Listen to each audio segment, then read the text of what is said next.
गिरिराज जी क्यों कहा गया गोवर्धन जी को? इनकी उत्पत्ति कैसे हुई और गिरिराज जी महाराज की क्या महिमा है? श्री नंद बाबा ने गर्गाचार्य जी को प्रेरित किया महिमा वर्णन करने के लिए। उपनंद आदि बड़े बड़े महापुरुष ये सब बैठ करके गिरिराज महाराज की महिमा सुन रहे हैं। साक्षात परिपूर्णतम भगवान श्री कृष्णचंद्र जो असंख्य ब्रह्मांडों के अधिपति हैं, कर्तुम अकर्तुम अन्यथा कर्तुम सर्व समर्थ हैं। जब पृथ्वी का भार उतारने के लिए स्वयं इस भूतल पर पधारे तो उन जनार्दन ने अपनी प्राण प्रिय प्राण वल्लभा अपनी उपास्य श्री राधा किशोरी से कहा, प्रिय तुम्हें हमारे साथ भूतल में हमारे लिए चलना होगा नवनिवृत्त निकुंज से। किशोरी जी ने कहा, प्राणनाथ आप चलने की बात कैसे सोच सकते हैं? जहां वृंदावन नहीं, जहां यमुना सखी नहीं, जहां गिरिराज गोवर्धन नहीं, वहां मेरा पदार्पण हो ही नहीं सकता। भूतल पर अगर हमारी सखी यमुना जी नहीं, गिरिराज गोवर्धन नहीं, तो प्राणनाथ जहां वृंदावन नहीं वहां राधा किशोरी नहीं जा सकती। श्री लाडली जी की बात सुनकर हरिजू ने मुस्कुरा दिया और कहा, हमने पहले से व्यवस्था की है। मृत्युलोक में, भारत भूमि में, माथुर मंडल में अपने को ही 84 कोष भूमि में मैंने विस्तार किया है। ये 84 कोष भूमि श्री कृष्ण स्वरूप है। उस 84 कोष भूमि में आपके विलास के लिए, आपकी सेवा के लिए जो जो चाहिए वो हमें पहले से पता है। यमुना जी, गोवर्धन, संपूर्ण आपके सुख के लिए वृंदावन की शोभा भूतल पर उतरेगी। नंद बाबा ने पूछा कि आप पहले से गिरिराज जी महाराज ब्रजभूमि में प्रकट हो गए? तो कहा नहीं, ये शालमली द्वीप के भीतर द्रोणाचल के गर्भ में उत्पन्न हुए थे। जो द्रोणागिरी है उनके पुत्र हैं गोवर्धन जी महाराज, वहां प्रकाशित हुए थे। जब गिरिराज जी महाराज प्रकट हुए थे तो समस्त देवताओं ने पुष्प वर्षा करके गिरिराज जी महाराज का अभिनंदन वंदन किया शालमली द्वीप द्रोणागिरी पर। हिमालय आदि पर्वतों ने, सुमेरु आदि पर्वतों ने आकर के गिरिराज जी का पूजन किया, प्रणाम किया, परिक्रमा की। और विधिवत पूजन करने के बाद समस्त पर्वतों ने हाथ जोड़कर गोवर्धन जी की स्तुति प्रारंभ की।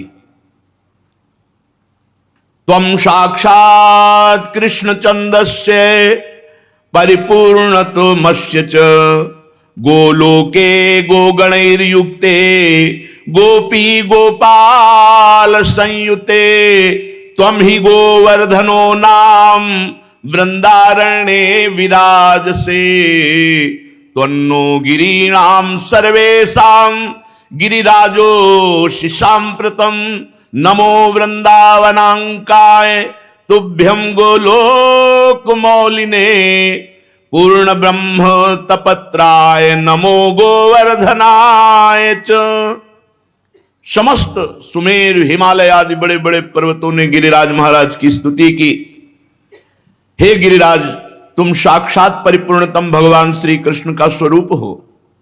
भगवान श्री कृष्ण की प्राण प्यारी गौओं का समुदाय, गोपाल, गोप सुंदरी गोपियों का समुदाय, ये सब आपकी तलहटी में आनंद प्राप्त करेगा। तुम्हारा नाम गोवर्धन है, तुम वृंदावन में नित्य विराजोगे। इस समय हम समस्त पर्वतराज आपको गिरिराज पदवी प्रदान करते हैं। द्रोणागिरी की गोद में प्रकट हुए गोवर्धन महाराज को गिरिराज पदवी प्रदान की समस्त विश्व के महान महान पर्वतों ने। वृंदावन सच्चिदानंदमय है, गोवर्धन भगवान द्रोणागिरी में विराजमान है। समस्त देवता गिरिराज सुमेरु आदि स्तुति करके गोवर्धन जी महाराज को प्रणाम करके, परिक्रमा करके सब अपने अपने स्थान को गए।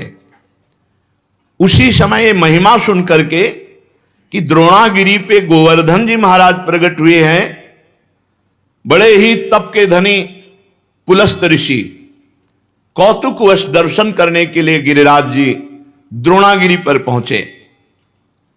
देखा द्रोणाचल की गोद में गौर श्याम वर्ण, गिरिराज जी के शिलाओं में आभा प्रकट होती गौर श्याम।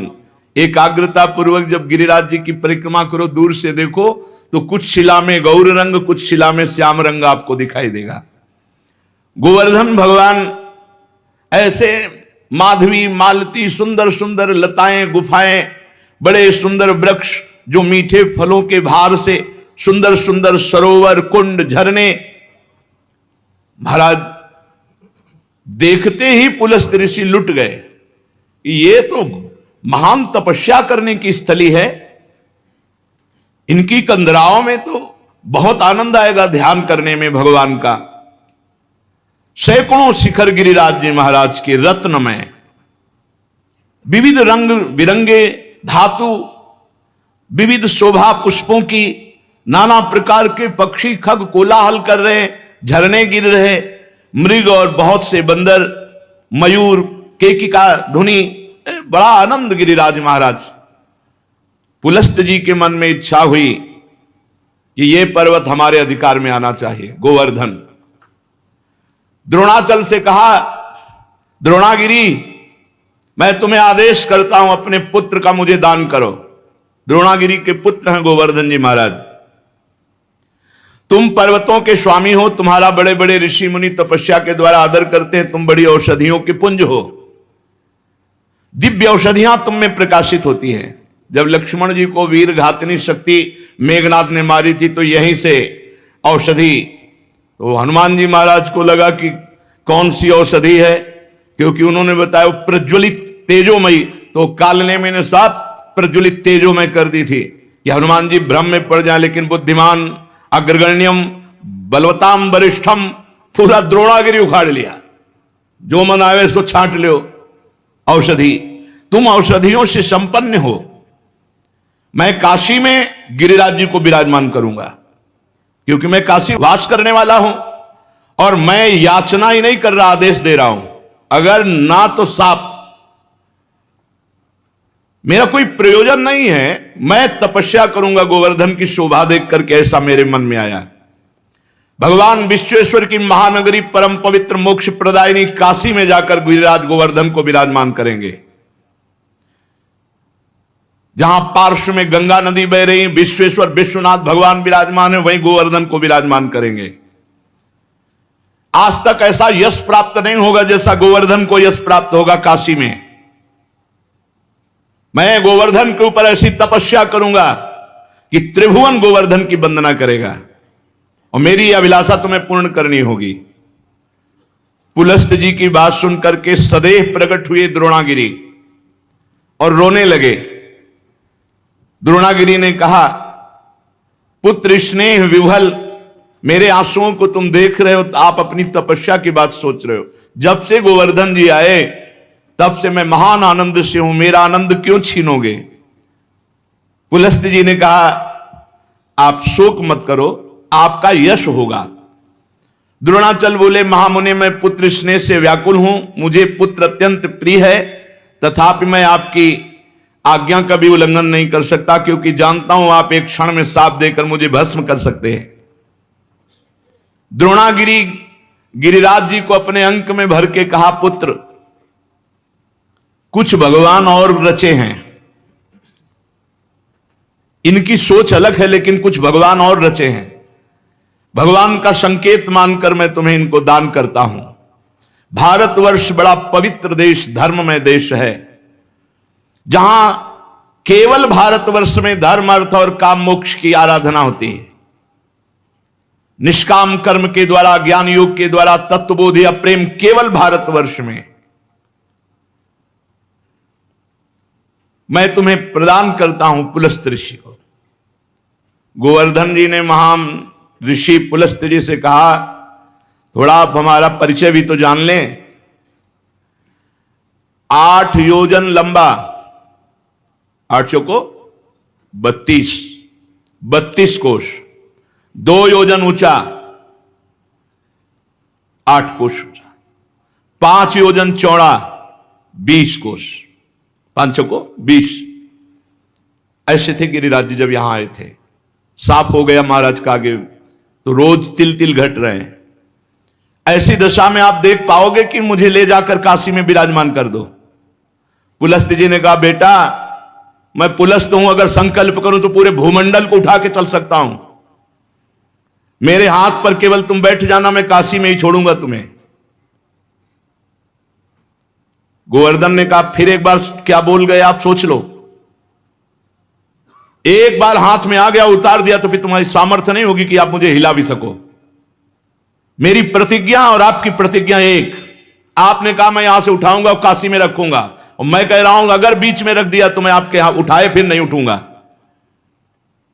पुलस्त जी ने बात तय कर ली। शाल्मली द्वीप से लेकर कितने बड़े महान तपस्वी भारतवर्ष के कौशल देश के रास्ते में लिए हुए गिरिराज जी को आ रहे हैं।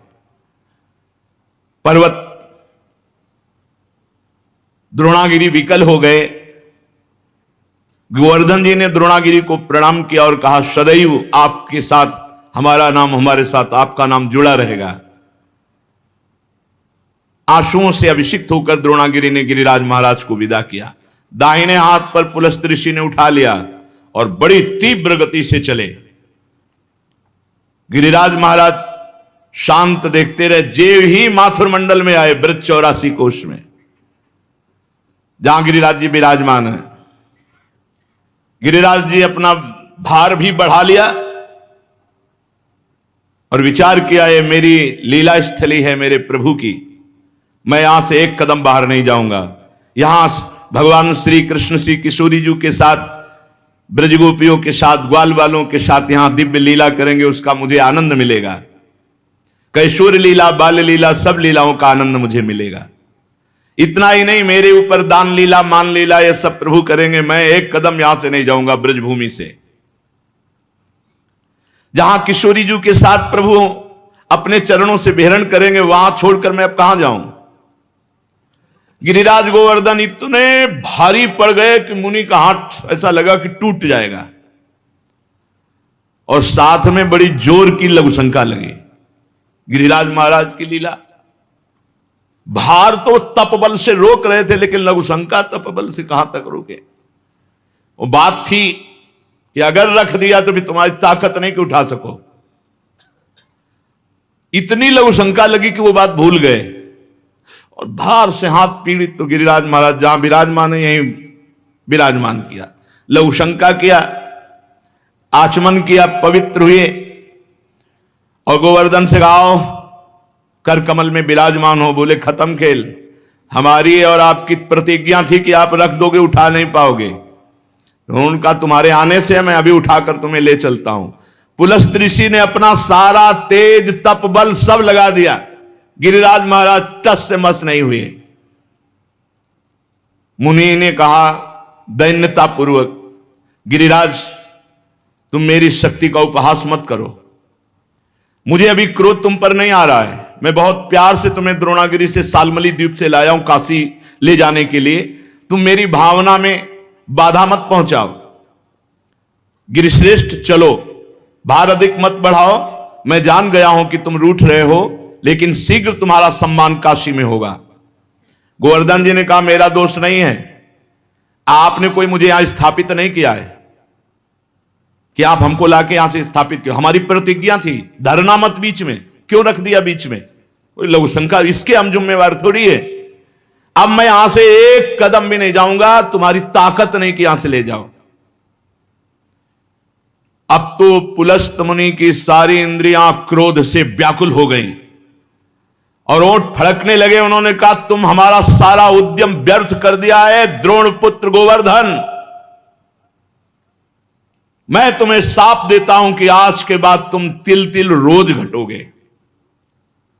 गिरिराज महाराज पहले 8 योजन 32 कोस, अब 21 किलोमीटर की परिक्रमा रह गई है। कितने ऊंचे? 2 योजन 8 कोस ऊंचे, 5 योजन चौड़े। बहुत देखो तिल तिल रह गए। भजन कर लो, कलयुग और आगे बढ़ेगा तब गंगा और गिरिराज अंतर ध्यान हो जाए। जब तक गंगा और गिरिराज है कलयुग का तांडव नहीं हो सकता। पर रोज एक एक तिल गिरिराज जी क्षीण हो रहे हैं। शाप दे दिया, तिल तिल भर तुम रोज क्षीण हो गए। गिरे त्वाति धृष्टेनो न कृतो में मनोरथा तस्मात् तु तिल मात्रम ही नित्यम त्वम क्षीणताम ब्रज। ब्रजवास करो लेकिन एक एक तिल रोज क्षीण हो गए। गर्गाचार्य जी कहते हैं यावत भागीरथी गंगा यावत गोवर्धनो गिरी तावत कलेह प्रभावस्तु भविष्यति न करचित। जब तक गिरिराज गोवर्धन विराजमान है, भागीरथी गंगा प्रवाहित है, तब तक कलयुग अपना तांडव नहीं कर सकता। हाँ, उसका प्रभाव रहेगा। तांडव शब्द से मतलब है भ्रष्टाचार ही भ्रष्टाचार। भ्रष्टाचारा सत संसारा धर्म सुने नहीं काना कलिकाल बिहाल के मनुजा नहीं माने को अनुजा तनुजा। ऐसा भ्रष्ट आचरण, न कहीं स्वाहा न स्वधा न राम न कृष्ण न हरि, अब बिल्कुल भ्रष्टाचार। तब भगवान कल की रूप में आकर दुष्टों का संहार करके फिर नवीन शांति की स्थापना करेंगे। उस दिन से गोवर्धन महाराज ब्रज में विराजमान हुए, पर महाराज पुलस्त जी के साप से तिल तिल क्षीण होते गए। जब तक भागीरथी गंगा गोवर्धन पर्वत भूतल पर विद्यमान है, तब तक कलिकाल का प्रभाव कदापि नहीं बढ़ेगा। ये गोवर्धन का शालमली द्वीप द्रोणागिरी से ब्रजधाम आना है। ये पावन श्री गिरिराज महाराज जी का चरित्र है। एक समय की बात है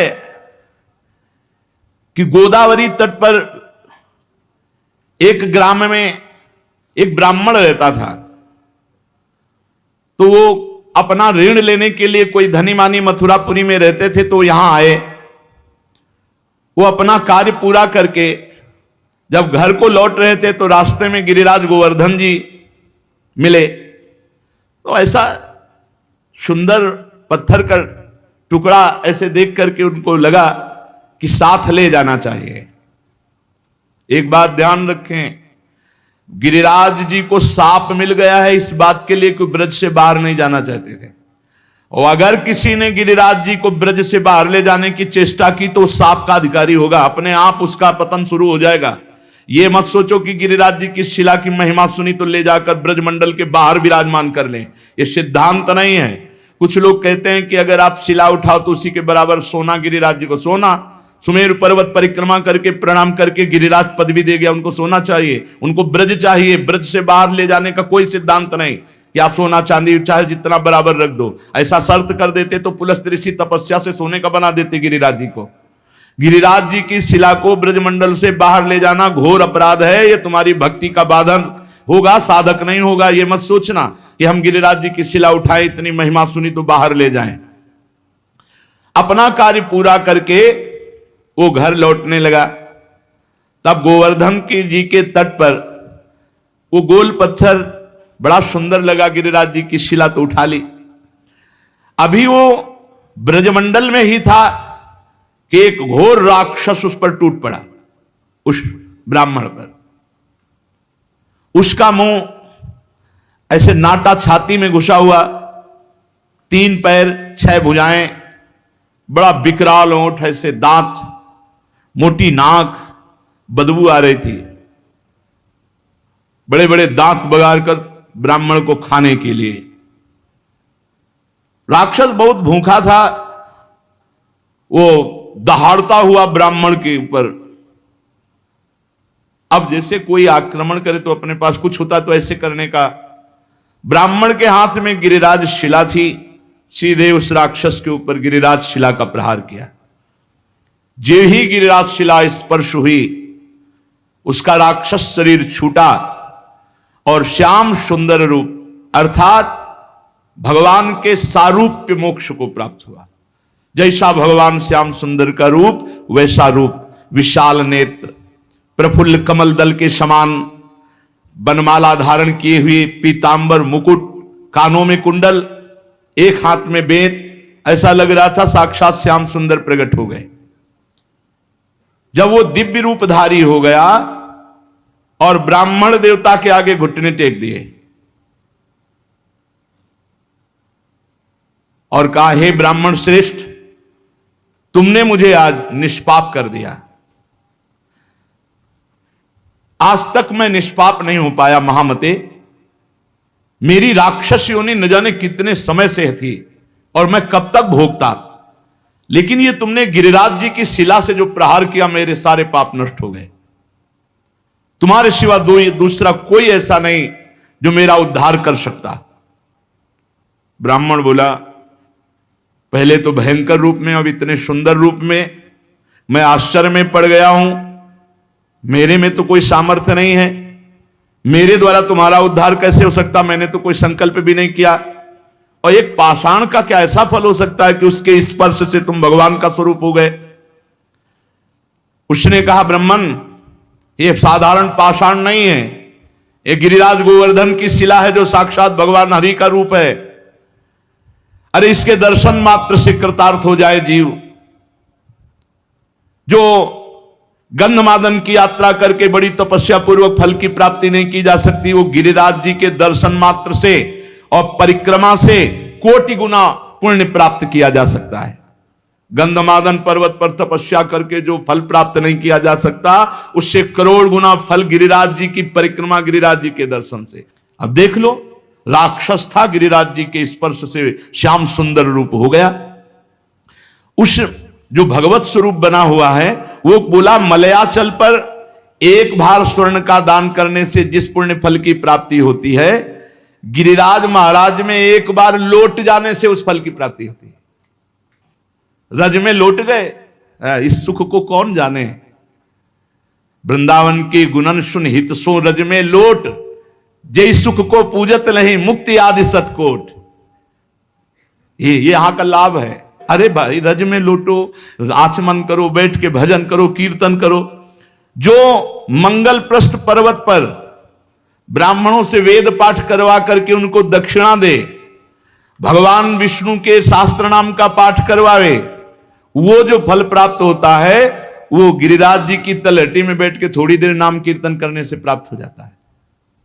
थोड़ी देर भगवान नाम कीर्तन गिरिराज जी की तलहटी में। अरे लाभ लो भाई, ब्रजमंडल में आए हो, जरूर जाना गिरिराज जी। बस नशा वशा गंदी बातें मत करो, उपवास करके दर्शन करो। एक दिन उपवास करके देखो, सारे पाप नष्ट हो जाएंगे। मानसी गंगा में स्नान करो, राधा कुंडाचमन, कृष्ण कुंडाचमन, रज में लोटो, परिक्रमा। कितना मंगलमय देश है ब्रज 84 कोस।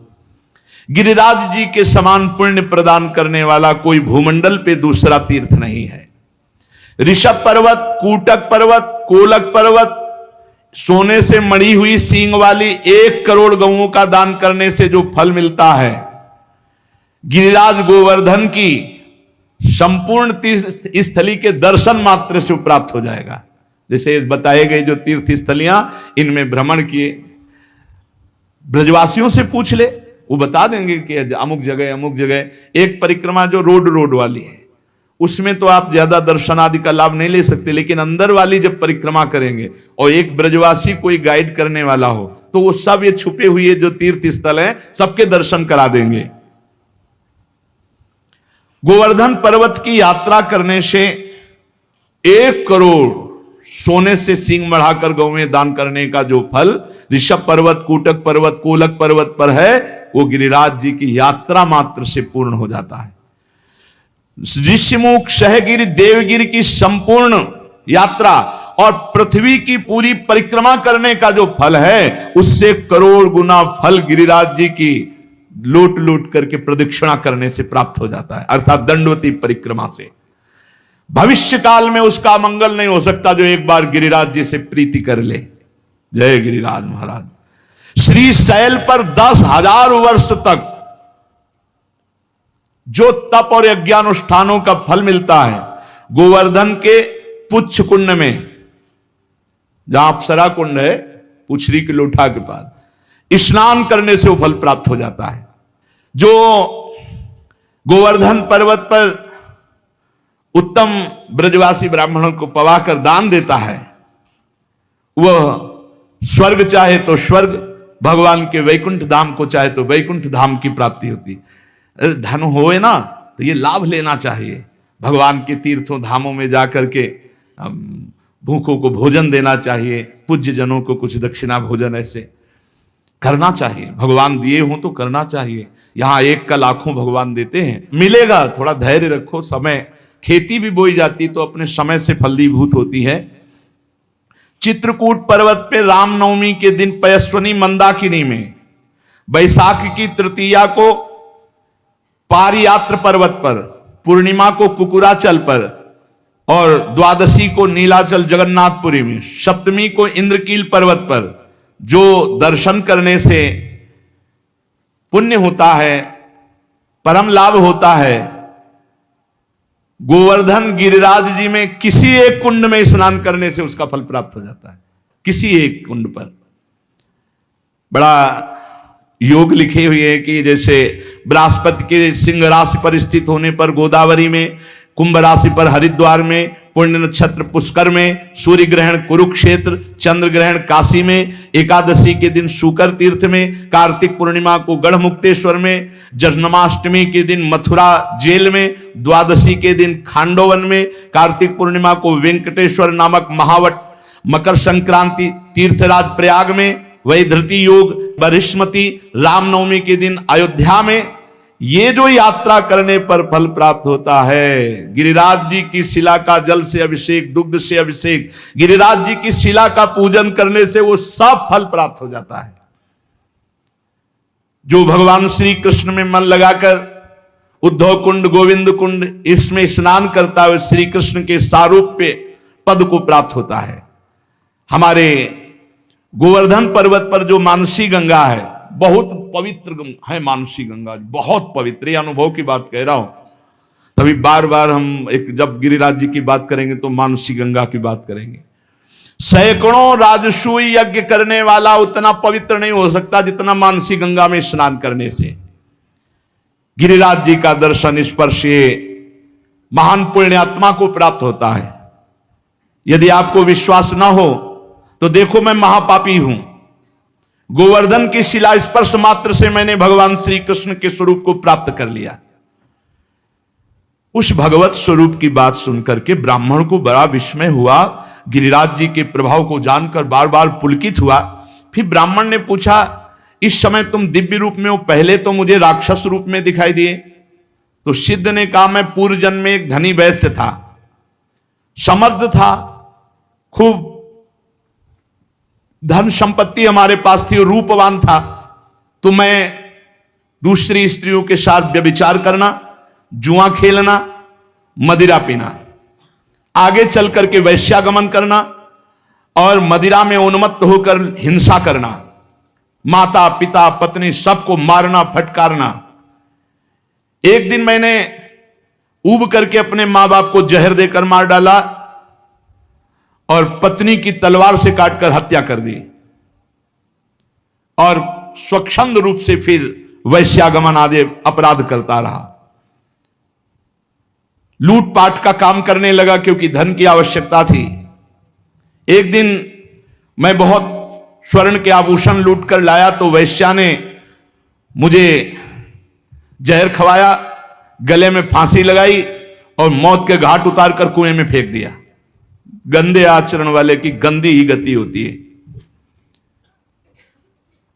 अब मैं महापातकी यमदूतों के मुदगरों से पीट पीट कर बांध कर नरक ले जाया गया, कुंभी पाक नरक में डाला गया। एक मनवंतर तक नरक भोगने के बाद मुझे तप्त सूर्मी नामक नरक में डाला गया। ऐसे मैं न जाने कितने नरकों को भोग कर फिर राक्षस बना। भारतवर्ष में कर्म वासना के अनुसार मेरा राक्षस योनि प्रकट हुई। कितने नरक भोगने के बाद, बहुत होश में, हर कर्म बिना दंड दिए नहीं जाएगा। 10,000 वर्ष से मैं भूखा तड़प रहा हूं, मारा मारा घूम रहा हूं, 10,000 वर्ष से।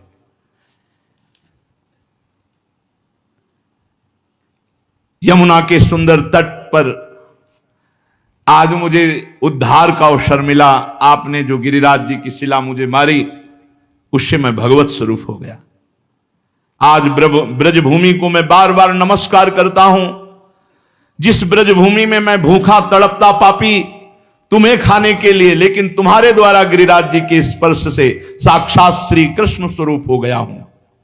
इस प्रकार वार्ता हो ही रही थी कि भगवत धाम से एक विमान उतरा जो सहस्त्रों सूर्यों के समान तेजस्वी था, 10,000 घोड़े जुते हुए थे और महान ध्वनि हो रही थी। उसमें भगवत पार्षद आए और ब्राह्मण के देखते देखते उस सिद्ध को, जो राक्षस था अब भगवत स्वरूप हो गया था, विमान में बैठाला और भगवान के धाम को ले गए। निकुंज विलासी श्री प्रिया प्रीतम की पावन प्रेम स्थली, क्रीड़ा स्थली है। श्री गिरिराज महाराज, नंदगांव, बरसाना, ये सब महान महान तीर्थराज। प्रयाग भी यहां आकर अपने पापों का प्रायश्चित करते हैं। जो तीर्थों से पाप इकट्ठा करते हैं उनको यहां भस्म करते हैं आकर। इसलिए हम सब सौभाग्यशाली जो हमें ब्रजभूमि में आने को मिला, वास मिला। अब हम अपने जीवन को ऐसी एक धारा में देखो, जो कर्म करोगे उसका आपको फल भोगना पड़ेगा। चरित्र सुन करके भयभीत होना चाहिए और भगवान की शरण में जाना चाहिए और वो उपाय करना चाहिए जिससे हम निष्पाप हो जाएं, हमें दंड भोगने को ना मिले, हमें कम से कम अगला जन्म मिले तो सुअर कुत्ता का ना मिले, फिर मनुष्य जन्म मिले और हम साधना करके भगवान की प्राप्ति करें। मनुष्य जीवन बड़ा दुर्लभ है।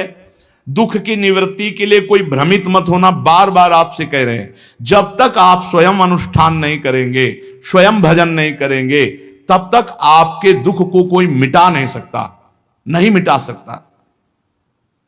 का हिमवंत मुनीस सुन जो कछ लिखा लीला, देव दनुज नर नाग मुनि को न मेटन हार। बेकार का इधर उधर मत फंसो, स्वयं सत्संग सुनो, विवेक के द्वारा अच्छे आचरण करो, नाम कीर्तन करो, भगवान की चर्चा कहो, भगवान की चर्चा सुनो और दूसरे में भगवत भाव करके उनका मंगल सोचो। दूसरों का मंगल सोचने वाला स्वयं मंगलमय हो जाता है और दूसरों का मंगल करने वाला स्वयं अमंगल रूप हो। देखो राक्षस रूप हो गया, माता पिता को मारा, पत्नी को मारा तो घोर राक्षस बने। और मरे कैसे? जहर खवा के गला घोंट के अंधे कुएं में फेंक दिए गए और हजारों वर्ष, मनवंतर को मतलब तो बहुत होता है, ऐसे नरकों को भोग कर फिर राक्षस बने। हम लोग ब्रजमंडल में आए, सत्संग सुने, अब हमारा जीवन नीचे नहीं गिरना चाहिए, हमारी उन्नति होनी चाहिए और वो होगी नाम जप से। रज का सेवन करो, चरणामृत पियो, बहुत बड़ी सामर्थ्य रोज चरणामृत पीने में है। अकाल मृत्यु हरणम सर्वव्याधि विनाशनम श्री कृष्ण पादोदकम पीत्वा पुनर्जन्म न विद्यते। खूब चरणामृत पान करके नाम जप करते हुए जीवन सार्थक कर लें।